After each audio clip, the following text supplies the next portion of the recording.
Jadi dalam masalah deradikalisasi itu saya merasa saya yang paling tanggung jawab untuk mengembalikan pemikiran itu. Oleh karena itu saya sampai konslet sama kakak saya Ali Gufron alias Mukhlas dan Amrozi plus kawan saya satu leteng di Afghanistan Imam Samudra ketika kami sama-sama sudah ditangkap di Mapolda Bali. Waktu itu saya ajak, ayo kita sadar, bom Bali kita niatkan untuk jihad. Kita harus ingat, jihad sejak zaman disyariatkannya oleh Allah kepada Nabi Muhammad. Kalau jihad itu kalah, pasti ada kesalahan.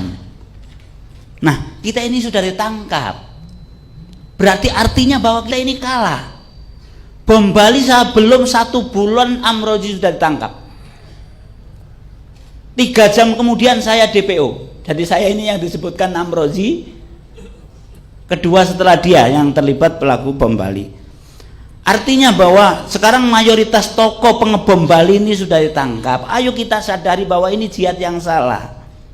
Tapi akhirnya tetap ngotot bahwa saya yang disuruh tobat. Ya sudahlah, akhirnya kita pisah. Akhirnya saya sejak itu mengkampanyakan untuk deradikalisasi. Nah, kesulitan saya sampai sekarang ini, Mas, saya lakukan selama 17 tahun di penjara ini, tidak ada waktu sedikit pun kecuali deradikalisasi. Baik melalui media atau melalui orang besuk, selalu saya tekankan. Sampai pernah Nurdin M. Top sama Dr. Azhari ketika masih ada itu saya pesankan. Kasih tahu 2 orang itu, jangan melakukan aksi lagi. Ya. Kalau masih melakukan aksi, jangan disalahkan saya kerjasama polisi nangkap mereka.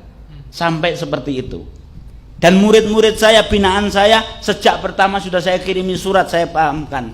Alhamdulillah dari ratusan orang sampai sekarang nggak ada yang terlibat. Nah, ini permasalahannya. Nah, yang jadi ganjalan dalam deradikalisasi itu nyelenehnya beberapa tokoh. Di antaranya masih nyeleneh bahwa terorisme di Indonesia ini adalah rekayasa atau konspirasi. Ini yang nyeleneh. Akhirnya sulit kita memahamkan ke masyarakat.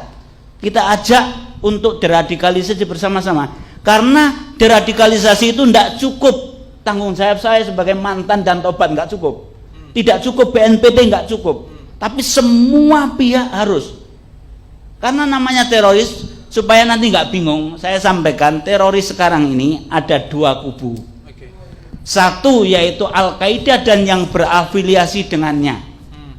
Yang kedua ISIS dan berafiliasi dengannya. Masing-masing ini bermusuhan. Bermusuhan 2 kubu ini kita harus bersyukur daripada bersatu. Kan gitu. Jadi supaya nanti nggak bingung, ada perbedaan. Nah, kami ini JI Darul Islam dan kawan-kawannya afiliasinya tetap ke Al-Qaeda. Itu tadi supaya nggak bingung. Itu kami juga yang berafiliasi ke Al-Qaeda ini juga dimusuhi oleh ISIS. Jadi yang pertama dijadikan musuh oleh ISIS itu justru jihadis atau teroris yang afiliasinya ke Al-Qaeda. Nah, seperti ini tantangan. Oleh karena itu bahwa kita yang cinta NKRI ini harus semua pihak harus terlibat dalam deradikalisasi. Kalau yang misalkan belum tahu caranya bagaimana, monggo sowan besok saya ke rutan narkoba Polda Metro Jaya. Saya akan terima, saya akan kasih resep-resep bagaimana di masyarakat untuk menghadapi ideologi mereka ini, baik yang ISIS ataupun yang Al-Qaeda. Tentang intoleransi dan anti keberagaman itu, saya sebagai teroris itu justru kaget.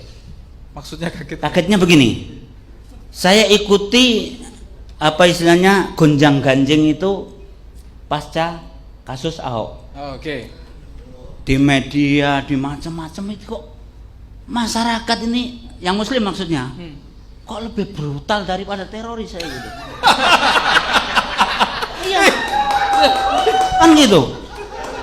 Maksudnya begini, dalam komentar, dalam hal-hal yang berhubungan dengan intoleransi, dan anti keberagaman itu kok saya itu kan sudah nggak ada di Indonesia ini yang sebesar saya keterlibatannya teroris sampai sekarang. Oke. Saya ditangkap, BB saya, barang bukti saya masih 2 ton bom, M16 masih 7 pucuk, peluru ribuan dari berbagai kaliber, TNT masih 20 kilo. Jadi keren kan gitu. Kemudian hingga sekarang belum ada yang menyamai teroris di Indonesia. Ya jangan sampai ada, Mas. Maksudnya begini, artinya bahwa belum pernah ada teroris yang berani membawa 1 ton bom kecuali saya. Oke. Itu kan yang bunuh diri itu kan belum lancar nyetirnya.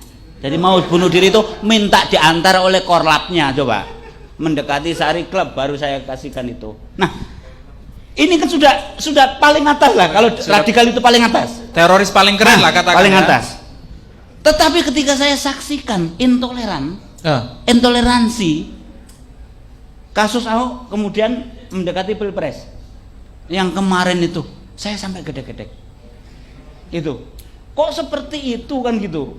Nah, apakah ini yang harus kita luruskan? Masalah intoleransi dalam Islam ini adalah ajaran Islam. Toleransi itu ajaran Islam. Berarti kebalikannya, kalau intoleransi berarti bukan ajaran Islam. Toleransi adalah bagian daripada akhlak Islam. Kemudian yang kedua, kebinekaan atau keberagaman ini sunatullah. Hukum alam tidak bisa kita tolak dan tidak bisa kita tentang. Makanya pasti ada. Ya, walaupun keberagaman ini masalah agama, ras, suku dan lain sebagainya tetap akan ada. Kalau kita menentang berarti kita menentang sunatullah. Saya kembali ke pertanyaan. Ya. Apakah ada hubungannya antara intoleransi dengan ini secara langsung atau tidak langsung dengan radikalisme atau terorisme itu? Jadi begini, kan tadi kan sudah saya sampaikan bahwa kami melakukan aksi itu tidak ada hubungannya dengan intoleransi. Itu. Tetapi begini, kalau